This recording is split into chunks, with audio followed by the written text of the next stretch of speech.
Hi, I am Jen. I am here with my next guest on tattoos and toddlers. I am a wedding photographer and conceptual artist, but today I have somebody really special today that I re-bumped into at a kind of like a wedding pro party the other day, and we were discussing life, business, small children, and the occasional tattoo story. And Taylor, would you please introduce yourself briefly? Totally. I'm Taylor De La Fuente. My business is Big Mouth Copy, and I am a copywriter who I work with any creative service business person, but I would say like 99% of all of my clients are wedding pros and in the wedding world. So that's how I know Jen from living local in the Dallas area and doing living in all those circles. So yeah.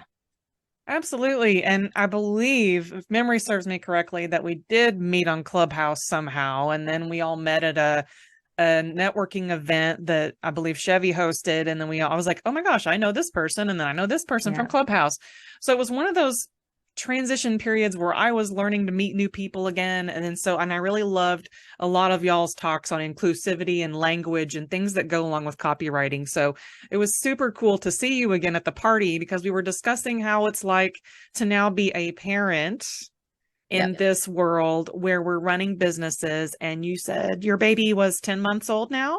Yeah, today is his 10-month birthday, so Oh my gosh, happy birthday to him. I can't Well, believe I'm 2 months away from 1 year. That's it wild. So it's really been a hellish year of baby plus business. I don't know if I would recommend it, honestly. It is not really that fun. And I do have to say, I want to dig into that today too, because we did talk about getting real on this talk. And speaking of getting real, y'all, I lost track of how many times we tried to log in with each other to get this call started, which means to Oh my me, it's God. probably a very important call to talk about today because I think people need to understand that there is sometimes more dark times and headspaces in parenting and business than we talk about. And I think it's okay to express when you are frustrated, annoyed, you're over it. I cannot tell you how many times where I'm just like, what the heck am I doing? Why am I here? There's so many different questions that you start. It is a process of becoming. This is not an instant overnight thing. And I think a lot of people think that parenting is like a natural instinct or something. And you read all the books, right? Well, no, nobody really can tell us how to do this right for us, right? I feel like every Totally. person is an individual person going through these things. And so I really appreciated your candidness regarding this. Yeah. And so I kind of want to dive into that. So yeah, just so y'all know that we had a hard time starting this call, but we are doing this call. Yeah, We're going to we watch our are. time, but we are on this. So Taylor, as you feel open enough, you don't have to go as deep as you want to or whatever, but what has really been one of your biggest challenges of integrating parenthood into running your business? I know there's something on your mind. Yeah, I mean, this week has been, it's, what is it, Thursday? Oh, dear Lord, it's It only is Thursday. Thursday. Yeah. That's terrible. Um, it has been a hell of a week, and I just have felt like incredibly overwhelmed this week, which does not happen to me often. I have always been type A, organized, ambitious, creative.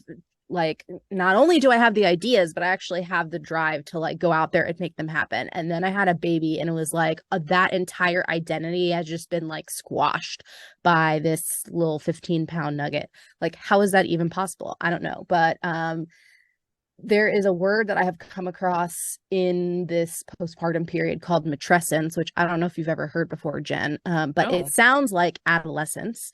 And that is because adolescence is a transition from childhood to adulthood, and matrescence, similarly, is a transition from non motherhood to motherhood or non parenthood to parenthood.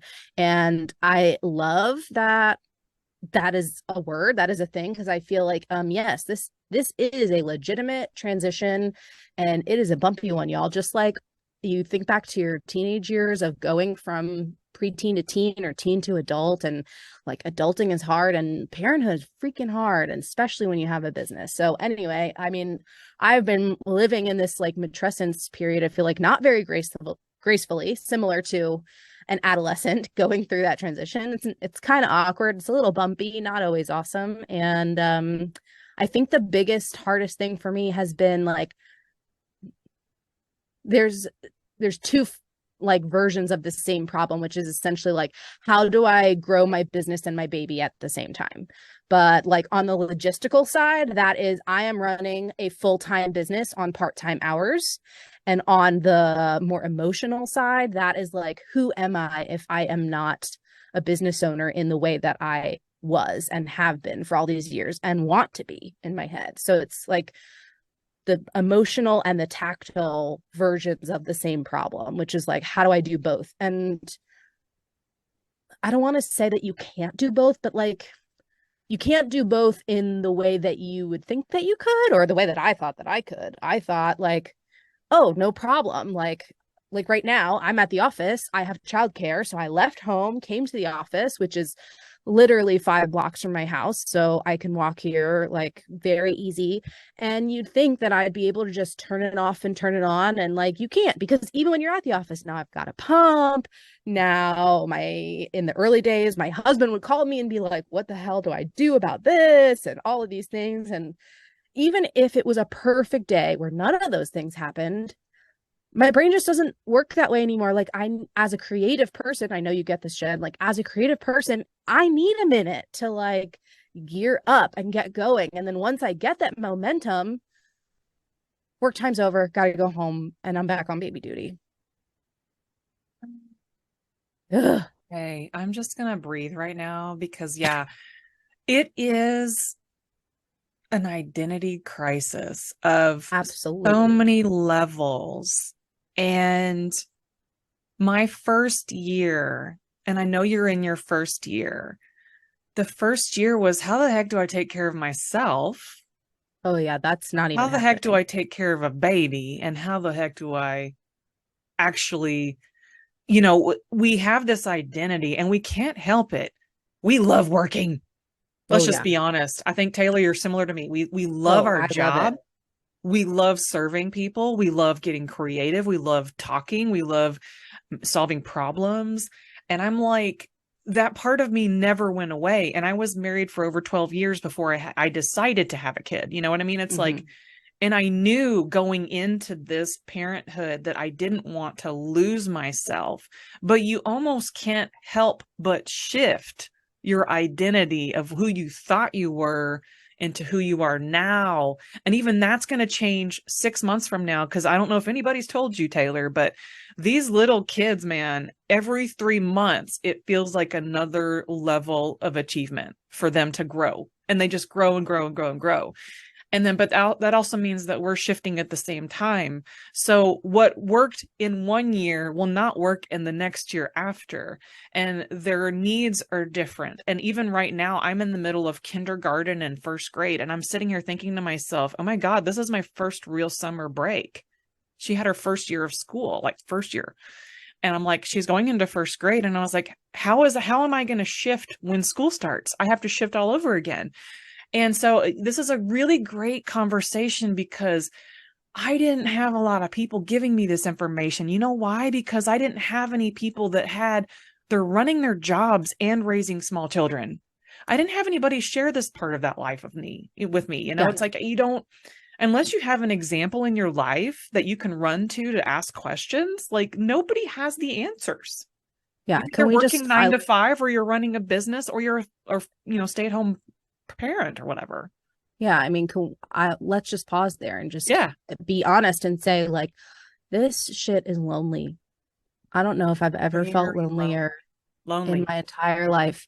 And I have always been a little bit of a lonely person. I'm one of those where I'd rather have like 2 or 3 really good friends, and that's enough for me. I don't need a million friends. And like being married and having a partner, that person fills one of those spots. So like I don't have high needs. I'm an introvert. I love alone time, which is a whole other category of discussion of like now I don't get any alone time because it's either all baby, all business, all relationship with my partner. Yep. And there's no time for me, but that's like another talk for another day. But anyway, That's part 2. my point is like I actually enjoy alone time, and even I am feeling lonely in doing this alone. I feel like I'm not very good at making friends in general. I'm definitely not good at making friends with other parents because their kids aren't the same age as mine. So it's like not a one-to-one comparison. Like my son can barely even crawl, let alone walk. So the idea of like a play date, it doesn't really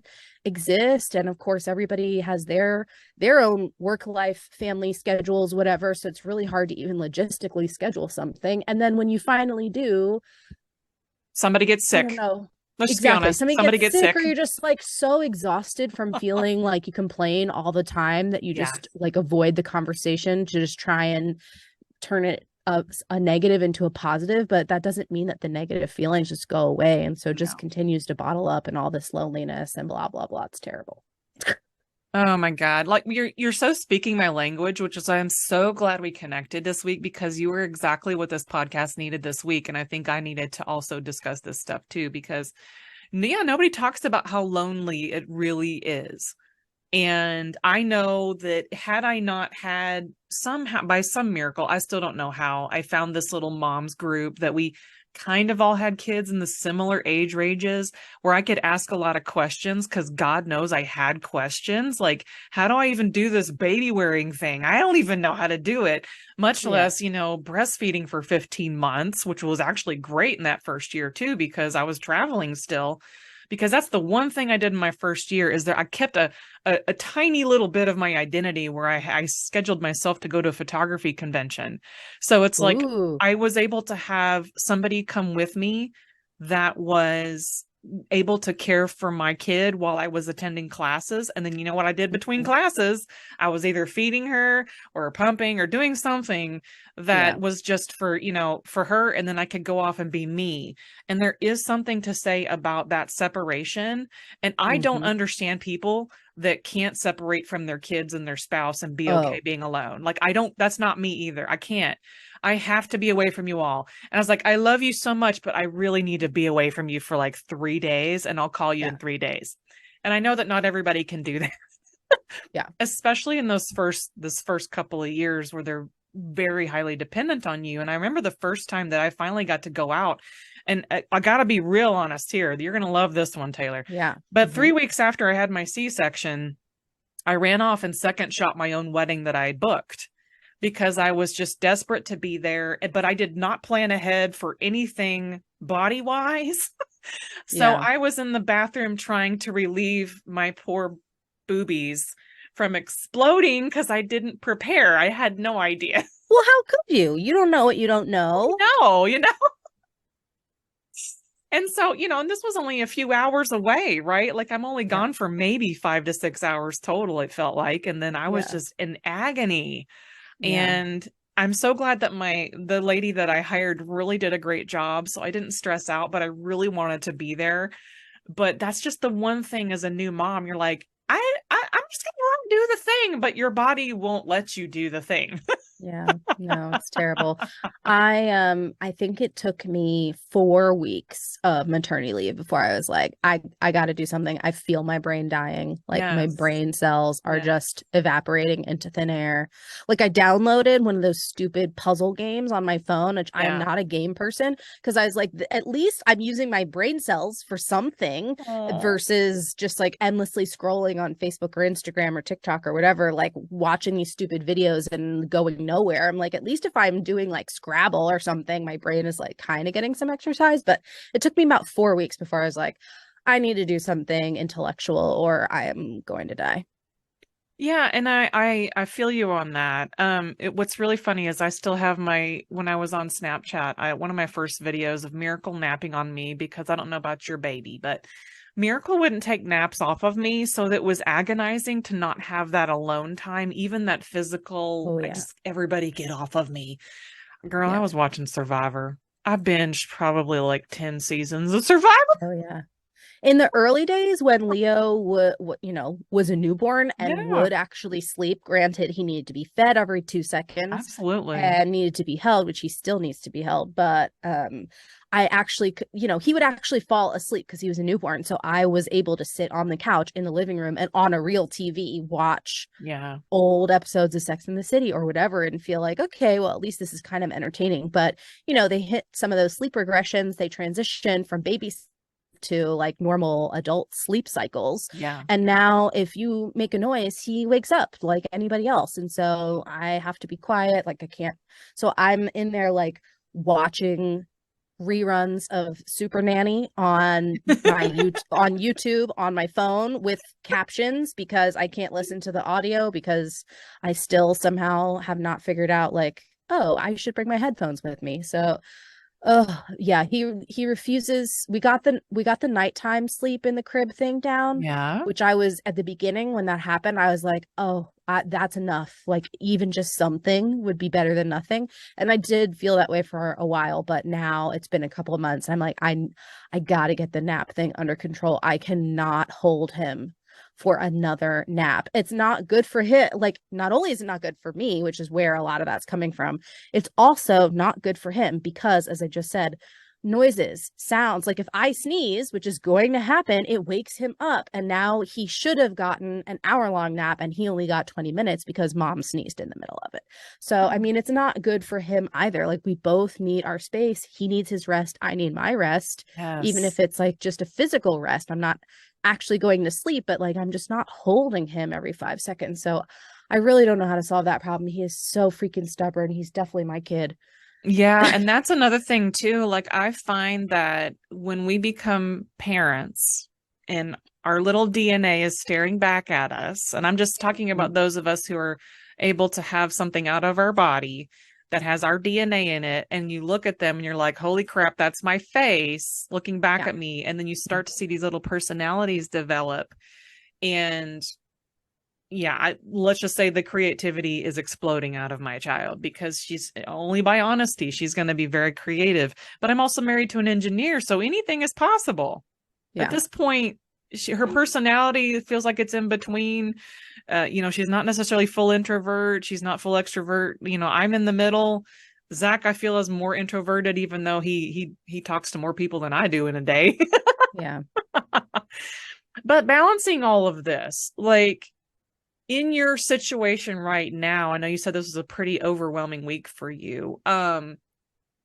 Have you sat down to like figure out what you can do this week that could relieve some of the overwhelm, or if that's even in your wheelhouse to make goals like that right now, or if it's very organic, like you just have to take it when you can get it? Like, is there something that we could talk about on that vein too?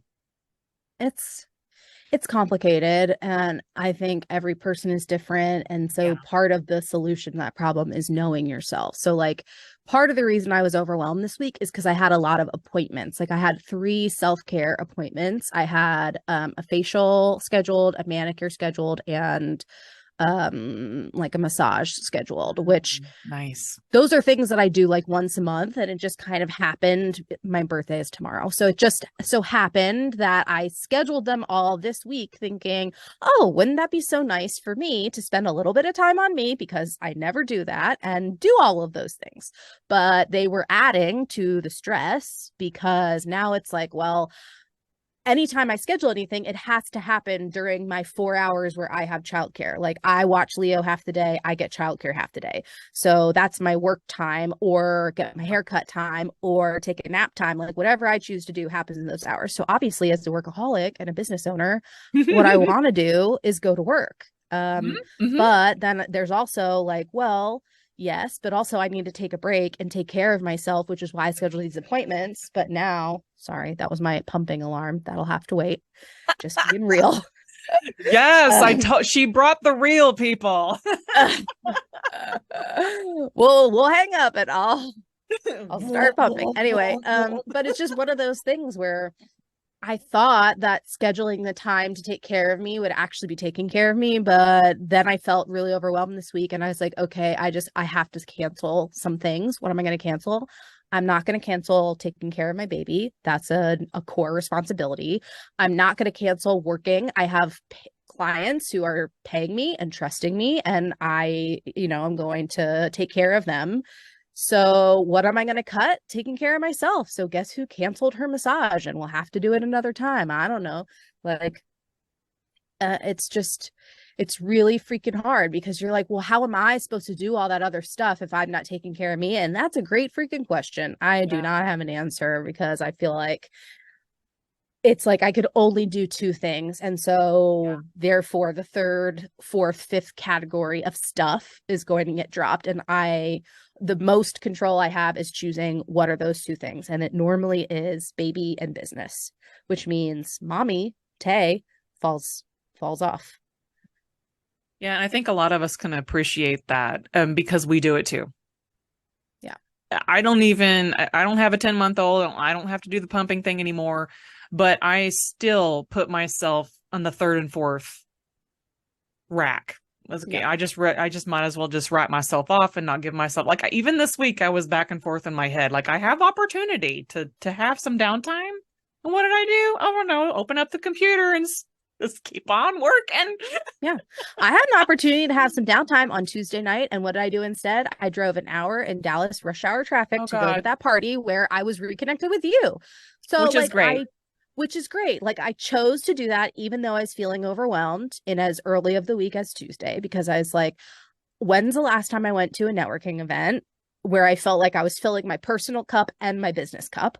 When's the last time that I got some kind of creative inspiration from going to, like, exposing myself to something beautiful, like a creative event where there's a caterer, a live band, beautiful flower arrangements, all of these things? I knew that it was going to be fulfilling for me, but also, like, it's draining to drive an hour in traffic and stand there and try to, like, connect with people who I've never met before, which is why when I saw you, I was like, I know you. I'm going to give myself a little break from meeting new people and say hi to somebody who I know. But, like, it's so hard. There's no black or white answer. And this is basically all my therapist and I do is talk about over and over and over again, like expectation versus reality, black versus white. Like, it's not a binary thing. You can, two things that feel opposites can actually both be true at the same time, et cetera, et cetera. And I think you hit the word that I was thinking about earlier today, expectations. Is that we have expectations of ourselves. And I don't know about you, but I had a lot of family trying to put input on their expectations of me as a mom and as a working mom who actually wants to work. And then your expectations of your partner, where they're like, okay, so where am I in this equation? I know the first year was rough because Zach's like, I don't even exist. And I'm like, well, apparently I don't exist. I'm just trying to stay alive. Yeah. It just, all of that stuff that goes with that transition, that word that you were talking about. Can you say that word one more time? Matrescence. Matrescence. Matrescence. It's like adolescence. Well, I'm glad we learned a new word today. That's kind of awesome because I wouldn't have had a word for that transition, but it is very much a transition that doesn't stop anytime soon. But the fact of the matter is that it's not like I don't subscribe to yes, you can have it all. And I was like, in a way you can have it all, but there's going to be a sacrifice somewhere. Like anybody who I've ever looked at to as a mentor or a person who's made leaps and bounds and decisions in their lives that affects their family, there is going to be a cost somewhere, but there's also a reward somewhere. Somebody's getting rewarded in this. What I've heard is you can have it all, but you can't have it all at the same time. There you go. That too. Because it's like, okay, let's, because we only have so much time. Anyway, like our biggest commodity is time. Yeah. We don't have time. So I feel like this. I'm not ever, you can't get time back. It's the only non-renewable resource out there.